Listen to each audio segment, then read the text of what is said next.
Bonjour, je suis Julien Macoul. Bonjour, je suis Romain André. Et moi, c'est Pierre-Baptiste de Carvalho. Nous sommes tous trois élèves au lycée Henri Poincaré. Et pour le concours C'est génial, nous allons vous présenter notre expérience qui est un rover, enfin, prototype rudimentaire de rover d'exploration spatiale. Alors pourquoi avoir fait ce rover? Eh bien, en début d'année, nous nous sommes intéressés aux alliages de mémoire de forme. Puis nous avons regardé diverses vidéos de rovers d'exploration spatiale comme Curiosity. Et nous avons eu l'idée de concilier ces deux intérêts en créant un prototype qui utilise les propriétés des alliages de mémoire de forme pour se déplacer.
Lentement, c'est bizarrement à 200 degrés.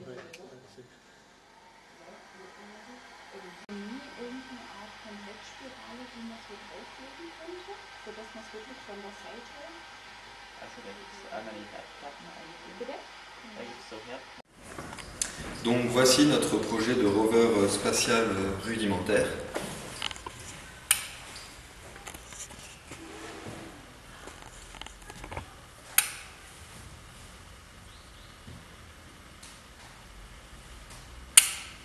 Donc, comme vous avez pu le voir, notre rover spatial est composé d'un fil de nitinol enroulé autour d'une tige métallique et puis chauffé à haute température afin qu'il conserve la forme de ressort. Les caractéristiques de cet EMF permettent à notre rover de se déplacer. Donc notre rover spatial est branché en court-circuit, ce qui produit l'effet Joule et ce qui donne une température nécessaire au changement de phase de nos fils de nitinol afin de produire le déplacement.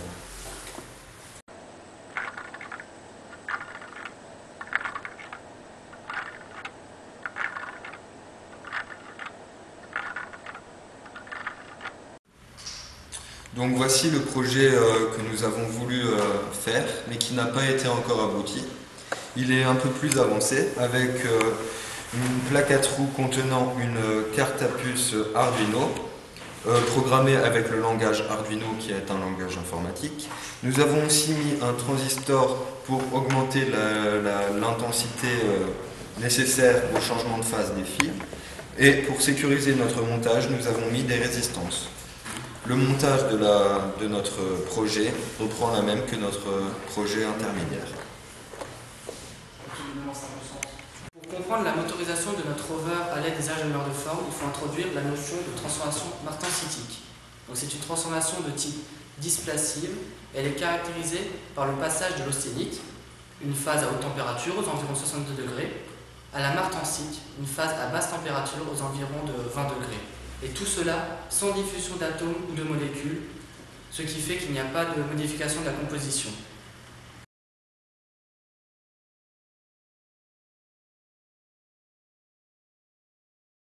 Dans notre rover, nous avons utilisé la caractéristique qui a fait la renommée des AMF.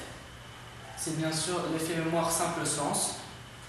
Donc, comme vous pouvez voir ici avec le diagramme de phase de Brinson qui montre tous les comportements des AMF, qui a été fait en 1993. Donc vous pouvez voir, j'ai pas pensé à comment je l'explique, l'effet mémoire simple sens est caractérisé par un fil qui est déformé. En le chauffant, en effectuant un traitement thermique, il va retrouver la forme qu'il avait initialement.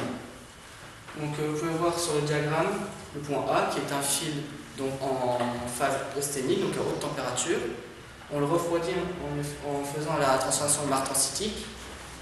Donc ensuite, on émet une contrainte au-dessus de la limite d'élasticité, et ce qui fait le génie des AMF et ce qu'un métal ordinaire n'aurait pas fait, c'est qu'en chauffant, on peut retourner au point initial.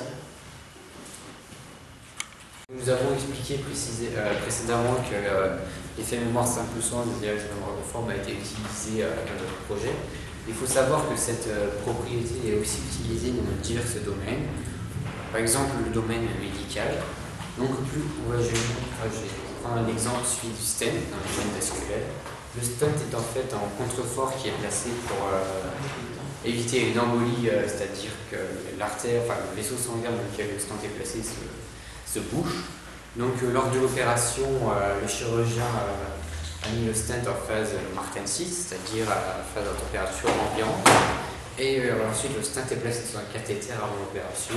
Et une fois arrivé à l'endroit désiré, le chirurgien éjecte le stent du cathéter et se produit alors une transformation martensitique inverse, que le matériau passe en phase austénite et donc le stent exerce un contrefort sur le vaisseau, parce que ici la température austénite finie est programmée sur la température corporelle. Le travail que nous avons fait ainsi que le résultat que nous avons obtenu nous a grandement intéressés et le travail nous a enrichis personnellement. Nous avons découvert qu'il existait diverses applications connues et inconnues des hébergements de forme. Et pour nous, le mieux aurait été d'intégrer des ressorts avec le sens sur notre projet pour pouvoir lui donner une autonomie totale.